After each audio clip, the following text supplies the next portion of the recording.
Hi everyone. Today we are going to discuss about separable Hilbert spaces, the projection theorem, and the Riesz representation theorem.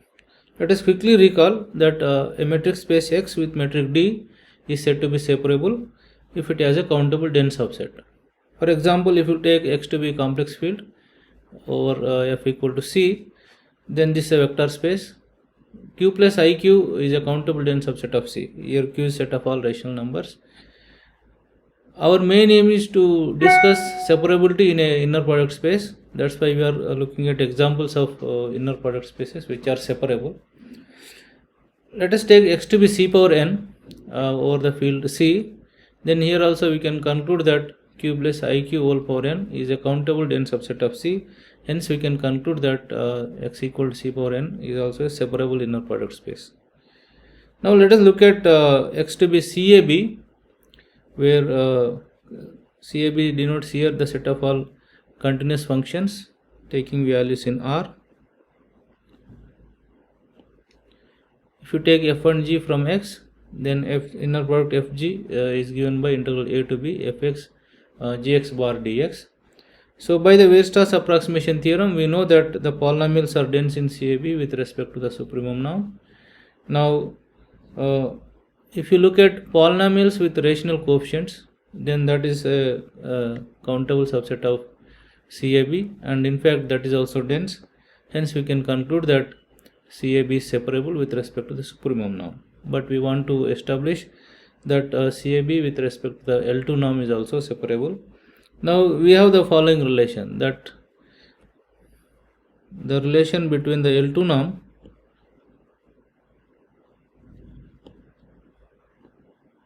and supremum norm is given by this. So L2 norm of F is less than or equal to square root of B minus A multiplied by supremum norm of F. So if we are able to approximate F by a sequence of polynomials in supremum norm, we can do the same with respect to the L2 norm. Hence we can conclude that the inner product space CAB with respect to the L2 inner product is also separable. Now we can ask the question, what are all the separable Hilbert spaces? The answer is given by the following result, that if you have a Hilbert space H, then it is separable if and only if it has a countable orthonormal basis. So here the proof can be given in a given by using the Gram-Schmidt orthogonalization process. So let us start with assuming that H is separable. That means it has a countable dense subset. Let us say it to be Xn. Then we can extract a linear independent set Yn from the sequence Xn such that their spans are same. Once we have the linearly independent set, by using the Gram-Schmidt process, we can conclude that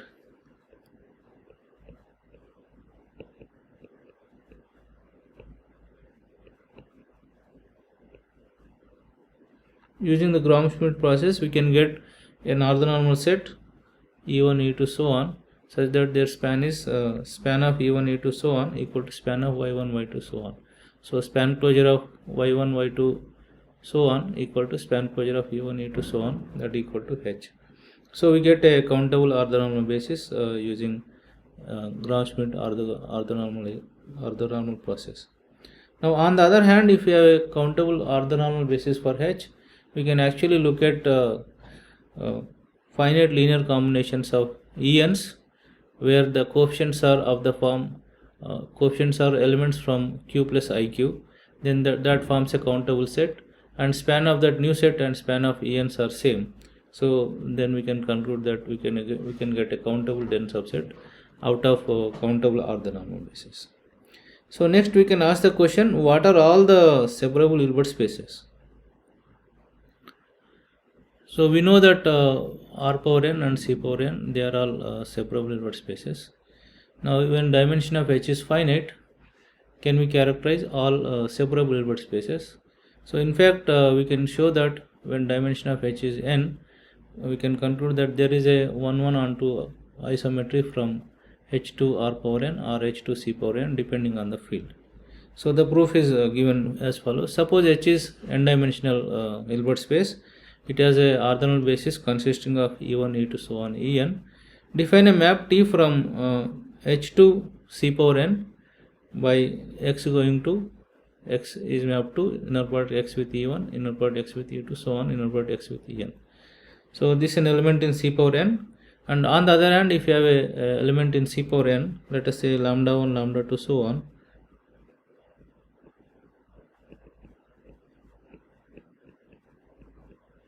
you can write x as lambda j Ej, j equal to 1 to n. This is an element in H, so that becomes onto. Now we can also show that norm Tx square, here L2 norm, this is nothing but summation j equal to 1 to n modulus square of inner product x with Ej. So by the Parseval's identity we can conclude that this is equal to norm x square.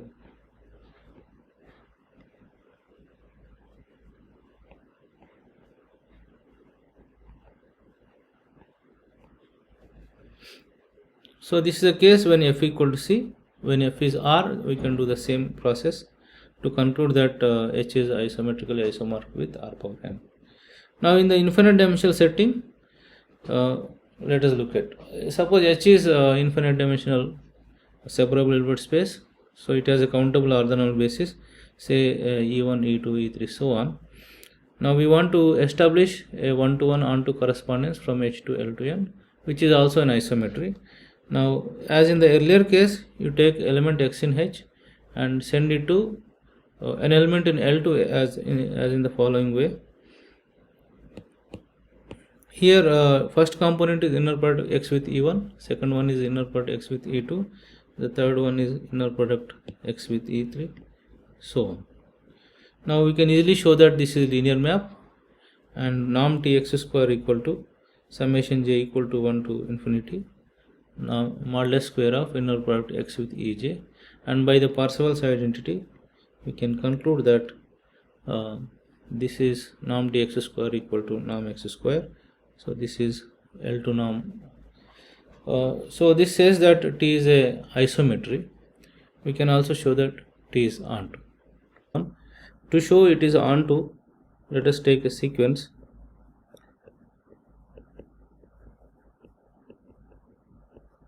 And look at vectors like this, lambda k, ek, and show that, let us look at nth partial some sequence of the series, show that this is convergent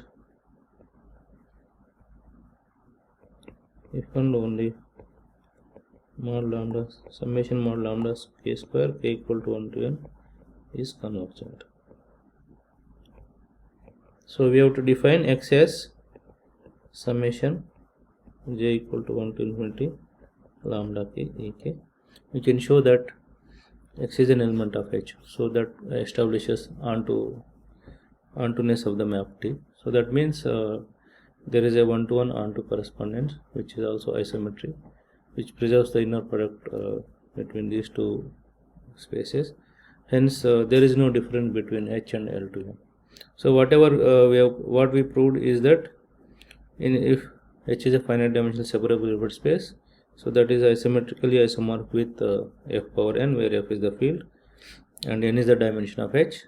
And when the Hilbert space is infinite dimensional, then we have shown that it is isometrically isomorphic with L to n. That means these are the only separable Hilbert spaces. If there is any other separable Hilbert space, that can be identified with these spaces, one of these spaces. Okay, now the question I would like to ask is the following.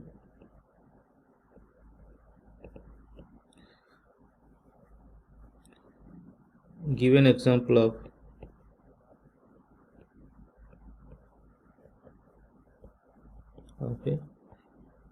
non-separable Hilbert space.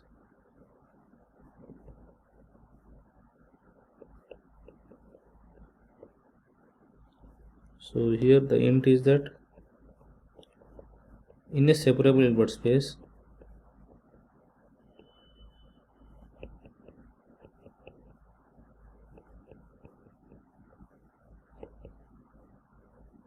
every orthonormal set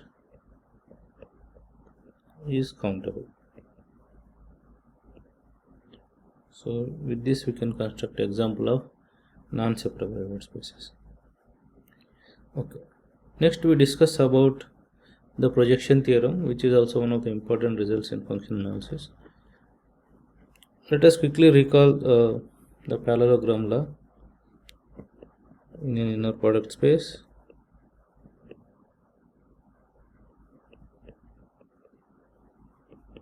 X with this inner product, we have norm x plus y square plus norm x minus y whole square equals 2 times norm x square plus norm y square. This is one of the important results in geometry of Hilbert spaces. Now using this result we can actually show that in a Hilbert space H, if we have a closed convex set C, we can say that given any point x in H, there exists a nearest point from the closed convex set C. Let C be a closed convex set in a Hilbert space H. Then for any x in H, there exists a unique C in C such that the distance between x and C is nothing but distance between x and capital C, that is nothing but infimum of norm x minus C, C in C. And in fact such a element is unique. So it says that if you have a convex set, suppose let us take this to be Hilbert space R2. Now we have a convex set like this.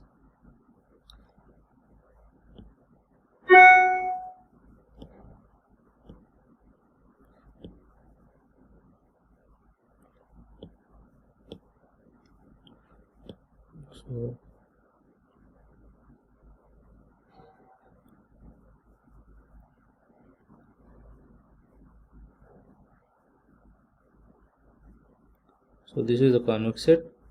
Now we are taking a point x outside. It says that there exists a point which is nearest to this x. That point is C. And the distance between x and C is exactly the distance between x and capital C. Okay. Now if you drop the convexity or closeness of the set C, we cannot get this result. We can actually see examples where we can get infinitely many such C's. For example, you take circle, let us say this x from the Hilbert space, and this is C. This is not convex. If you take the distance between x and any point on the boundary of C, so they have the same distance. That means we can get x with this property, C with this property, but that is not unique. This is C1, C2, C3, some. You can get infinite many points which are near to x.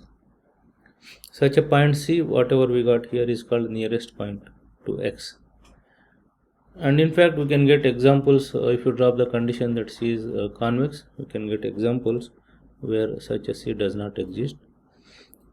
Okay, now using this result, so here the whole idea is to use the parallelogram law in a different way. So this can directly proved using parallelogram law. So we can skip the proof of this result. Now using this result, we can as an application,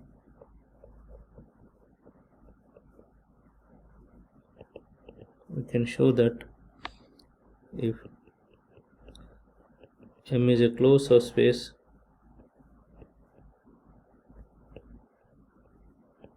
in a Hilbert space H,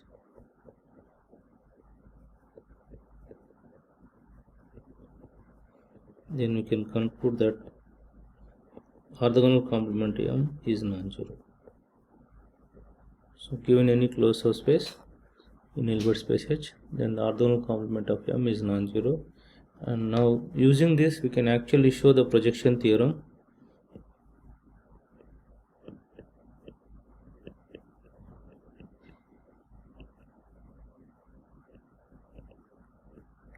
Here to prove the earlier result, to show that orthogonal complement of M is non-zero, we have to use this nearest point theorem. So we have taken that C to be closed convex. Here if you take any subspace that is always convex, now we are assuming that M is a closed subspace, hence this is a closed convex set. We can apply the earlier result to get this result. Okay, projection theorem says that if M is a closed subspace of a Hilbert space,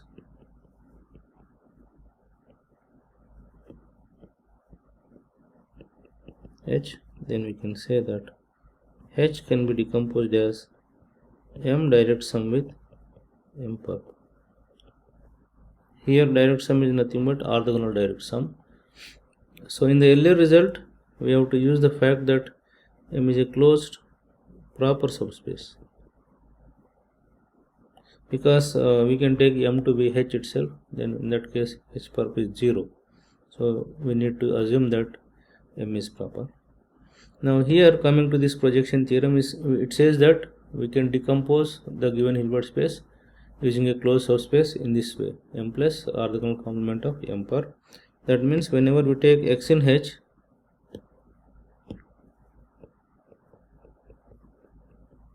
so X can be written as U plus V, where U is coming from M and V is coming from M perp. That means U and V are orthogonal to each other, and this can be written in a unique way.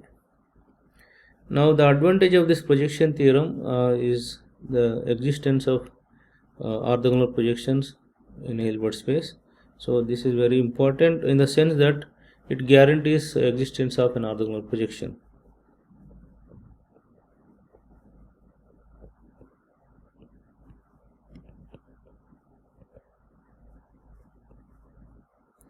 Okay, so let us take define now X in H implies X equal to U plus V, where U is coming from M and V is coming from M perp. Define P a map from H to H by P of X as U, where X is U plus V. Now we can easily show that this P is linear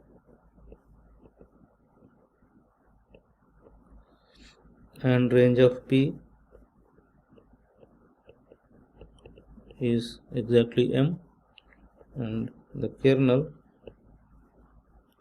of P is M perp. So this is a projection onto M along M perp.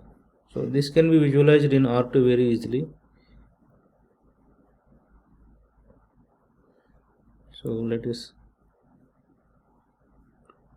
take this to be M, and M perp will be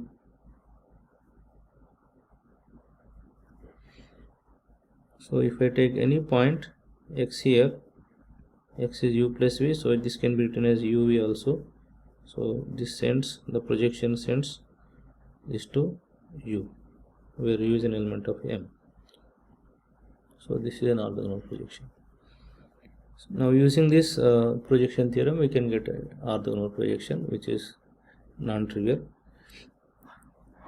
And on the other hand, if we have orthogonal projection on a Hilbert space, we can actually decompose the Hilbert space using range of the. So if P from H to H is an orthogonal projection,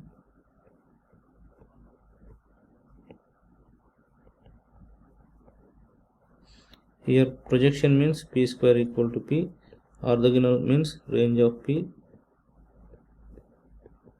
is orthogonal to kernel of P. In that case we can write H as kernel of P, orthogonal direct sum range of P. In fact, we can show that by projection theorem this is kernel P perp, because whenever we have a bounded linear transform, continuous linear transformation, this is continuous. So earlier case also we can show that this P is continuous.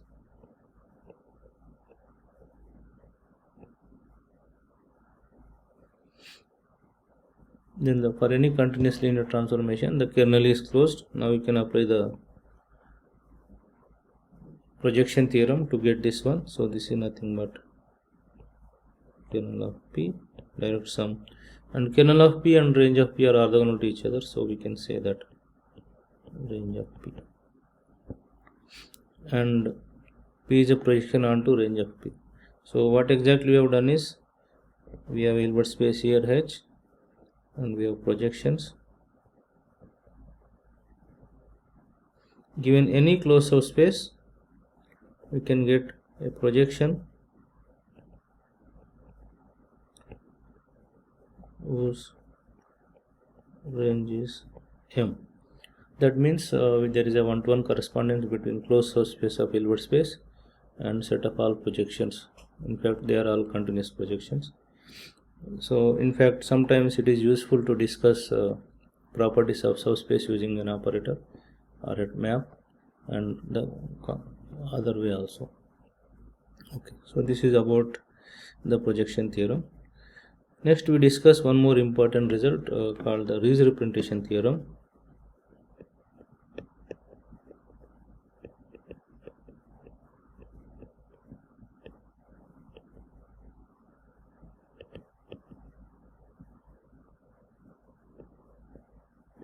It says that how a functional on a Hilbert space look like. So let us start with a Hilbert space.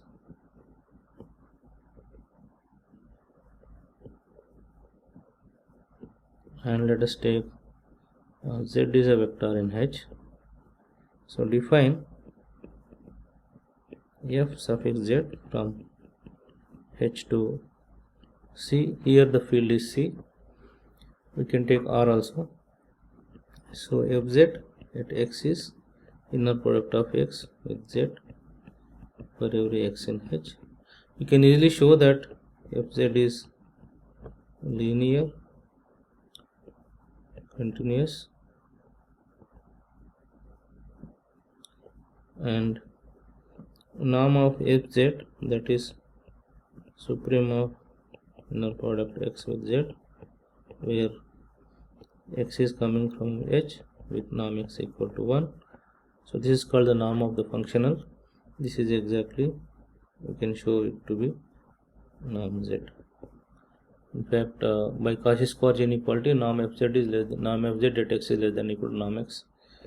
Norm Fz at X is less than or equal to norm X, norm Z. So if you take the supremum over norm X equal to 1, this is less than or equal to norm Z. And when you take X to be Z by norm Z, then we can actually show that norm Fz is exactly equal to norm Z. Okay, so here Z is a non-zero vector. If Z is a zero vector, then automatically F suffix Z is a linear function, zero functional. Okay, so we can conclude that given any Z in H, we can actually create a functional on H.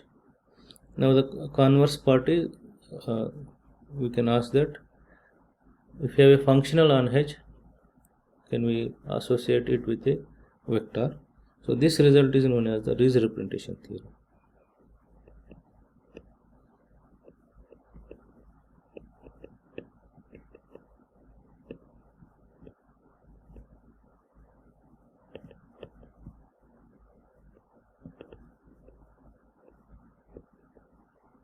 Let F from H to B, H to C be a continuous linear functional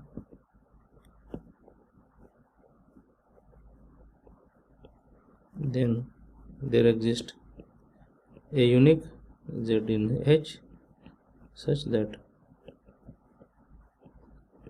fx is nothing but inner product x with z for every x in H, and not only that,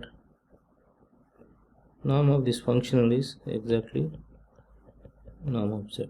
So in other words, we can conclude that this functional f is equal to f suffix z that we have defined earlier.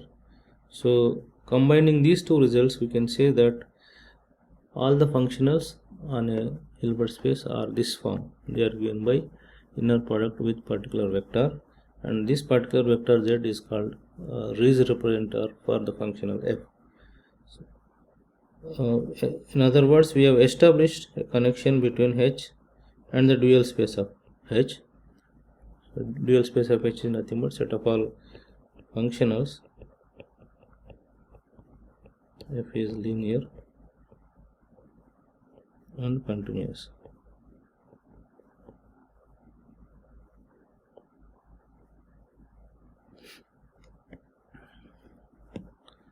So we can say that whenever H is a non-zero Hilbert space, we can conclude from this that H star is also non-zero, because given any z in H, we can create a functional, and vice versa, given any functional on H, we can create it.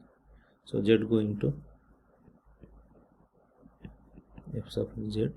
In fact, the norms are same. So if I define a map from eta from H to H star, so eta of z is fz,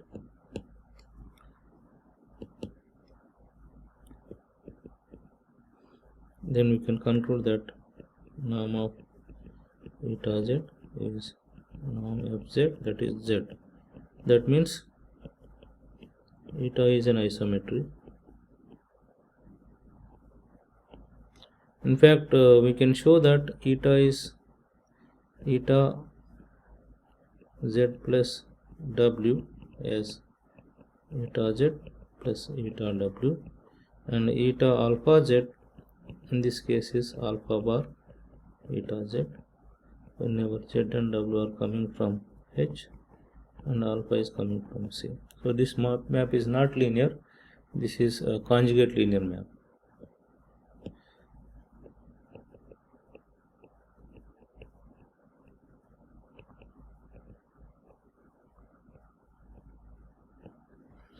Okay, so this is a correspondence between H and H star, which is given by the Riesz representation theorem. And in fact, we'll come back to this Riesz representation theorem when we discuss about adjoint of a linear bounded linear transformation or continuous linear transformation at a later stage. So we'll stop here. Thank you very much.